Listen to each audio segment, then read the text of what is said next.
एक 70 साल का बुजुर्ग व्यक्ति अपने परिवार के साथ बड़े ही खुशहाल तरीके से रहता है। परिवार में किसी भी तरह की कोई कमी नहीं होती। घर में नौकर चाकर होते हैं, पैसे धन दौलत की भी किसी प्रकार की कोई कमी नहीं होती। बुजुर्ग व्यक्ति के परिवार में उसका बेटा, उसके बेटे की बहू और उनका एक बेटा होता है, यानी कि कुल मिलाकर 4 लोगों का परिवार होता है। जो पोता होता है वो बैडमिंटन का शौकीन होता है। एक दिन का वाक़या होता है जब बुजुर्ग व्यक्ति अपने पोते को बैडमिंटन खेलने के लिए उसे प्लेग्राउंड में छोड़ कर आता है और वहाँ से घर वालों को फ़ोन कर कर कहता है कि मैं आज किसी काम से बाहर जा रहा हूँ, इसे वापस तुम अपने घर ले जाना, मैं थोड़ा लेट हो जाऊँगा, शाम तक घर पहुँचूँगा। लेकिन जैसे ही शाम होती है, शाम तक घर नहीं पहुँचता। उसके बाद जो बेटा बहू होते हैं पूरी रात परेशान होते हैं, इधर उधर कई जगह ढूंढा जाता है लेकिन कहीं से भी कोई खुलासा नहीं होता।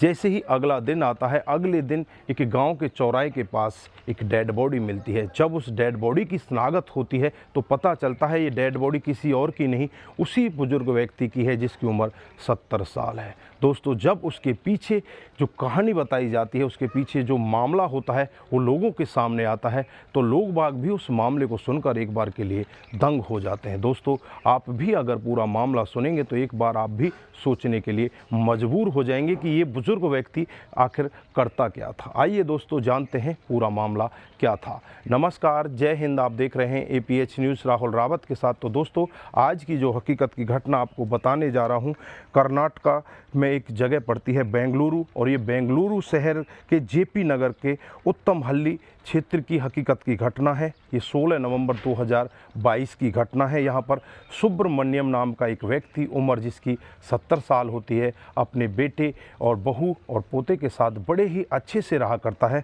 16 नवंबर 2022 को अचानक वो अपने घर से अपने पोते को लेकर जाता है और रास्ते में जाकर अपनी बहू के पास फ़ोन करता है। उससे कहता है कि आज मुझे आने में देरी हो जाएगी, तुम इसे यहाँ से लेकर जाना। उसके बाद बहू बेटे को घर ले जाती है और शाम हो जाती है। शाम तक जो पिता होते हैं, ससुर होते हैं सुब्रमण्यम, वो नहीं पहुँच पाते। तो जो बेटे की बहू होती है बहुत ज़्यादा परेशान हो जाती है। परेशान होकर अपने पति को फ़ोन करती है कि आज आपके पिताजी घर पर नहीं पहुँचे हैं। उसके बाद जो बेटा होता है वो भी घर पर पहुँच जाता है। बेटे बहू लगातार कोशिशें कर रहे हैं कि किसी तरह से जो पिता है उनका पता चल सके। जो पोता होता है वो भी बहुत ज़्यादा परेशान हो जाता है। पूरी रात भर ये ऐसे ही ढूंढते हैं। अगली सुबह होते ही नज़दीकी पुलिस स्टेशन में पहुंच जाते हैं और वहां जाकर अपने पिता की गुमशुदगी की रिपोर्ट दर्ज करा देते हैं। जैसे ही 17 नवंबर 2022 के दिन के करीब 11:30 बजे का वक्त होता है, JP नगर के फेस 6 में एक डेड बॉडी मिलती है जिसके ऊपर बहुत सारी पिन्नियाँ लिपेटी होती हैं, बहुत सारी चद्दर उसके ऊपर पड़ी होती हैं।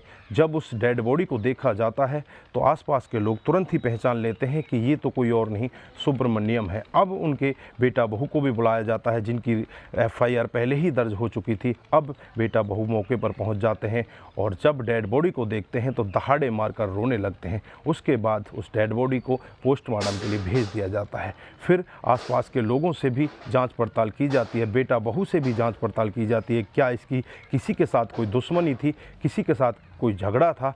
लेकिन यहाँ पर बेटा बहू सारा कुछ मना कर देते हैं। वो यही कहते हैं कि इसकी किसी के साथ कोई दुश्मनी नहीं थी। पुलिस अपने तरीके से पूछताछ करती है तो कहीं से भी कोई खुलासा नहीं हो पाता। लेकिन जब डेड बॉडी को देखा जाता है तो उसके ऊपर कई सारे निशान होते हैं। फिर पोस्टमार्टम की रिपोर्ट आ जाती है और पोस्टमार्टम की रिपोर्ट से साफ खुलासा होता है कि दिल का दौरा पड़ने की वजह से इस बुजुर्ग व्यक्ति की मौत हुई है। लेकिन इसे इस तरह से पन्नियों में, चादरों में लपेट कर यहाँ पर फेंकने वाला कौन है? उसके बाद तमाम तरह की कोशिशें की जाती हैं और उस बुजुर्ग व्यक्ति के मोबाइल की CDR रिपोर्ट निकाली जाती है।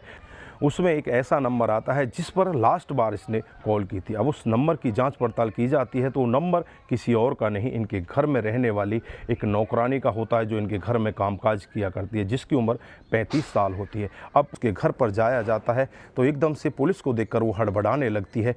पुलिस जब उससे पूछताछ करती है तो बातों में उलझने लगती है। यही उलझन उसको फंसा देती है। उसके बाद पुलिस अपने रवैये से उससे पूछताछ करती है, काफ़ी दिन पहले से इनके घर पर कामकाज किया करती हूँ, और जब घर पर कोई नहीं रहता, जो बेटा होता है वो अपने कामकाज के लिए बाहर चला जाता है, जो पोता होता है वो स्कूल चला जाता है, और इधर जो बहू होती है वो भी कामकाज के लिए कई बार बाहर चली जाती है। तो उस जो खाली समय होता है उसमें सुब्रमण्यम और मैं एक दूसरे के साथ नज़दीकियों में आ जाते हैं। पहले तो हम बातचीत किया करते हैं, लेकिन बातचीत का सिलसिला इस कदर बढ़ने लगता है, हम एक दूसरे के साथ इस तरह के संबंध में आ जाते हैं जैसे कि पति पत्नी होते हैं। हम एक दूसरे के साथ संबंध बनाते हैं। ये सिलसिला काफ़ी दिन तक ऐसे ही चलता रहता है।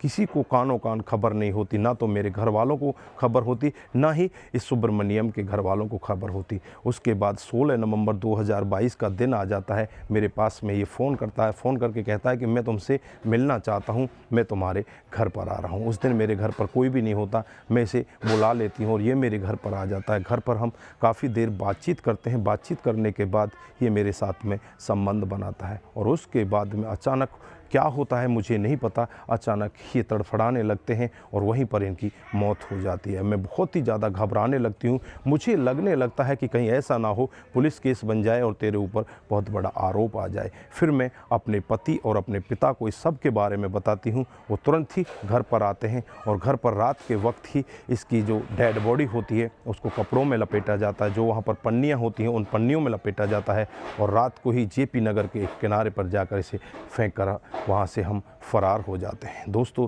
जब पुलिस भी पूरा मामला सुन रही होती है, आसपास के लोग बाग भी ये पूरा मामला सुनते हैं, तो सभी ये मामला सुनकर एक बार के लिए दंग रह जाते हैं कि 70 साल का बुजुर्ग व्यक्ति किस तरह से अवैध संबंधों में होता है और किस तरह से उसकी जान चली जाती है। उसके बाद पुलिस तुरंत ही एक्शन मोड में आती है और इन तीनों के खिलाफ मामला दर्ज कर लेती है। महिला को तो गिरफ्तार कर लेती है, उसके बाद उन 2 लोगों की गिरफ्तारी करने का दावा करती है। जल्द ही उन 2 लोगों को भी गिरफ्तार कर लिया जाएगा। दोस्तों, इस घटनाक्रम को सुनाने का उद्देश्य सिर्फ आपको जागरूक करना है, आपको बताना है कि हमारे समाज में हो क्या रहा है, हमारे समाज में किस तरह की मानसिकता के लोग रह रहे हैं। दोस्तों, आज के लिए बस इतना ही। फिर मिलते हैं किसी नए मूड के साथ। तब तक के लिए आप अपना ख्याल रखें, अपने परिवार का ख्याल रखें, सतर्क रहें, सावधान रहें और ऐसे क्राइम को अपने आसपास ना होने दें।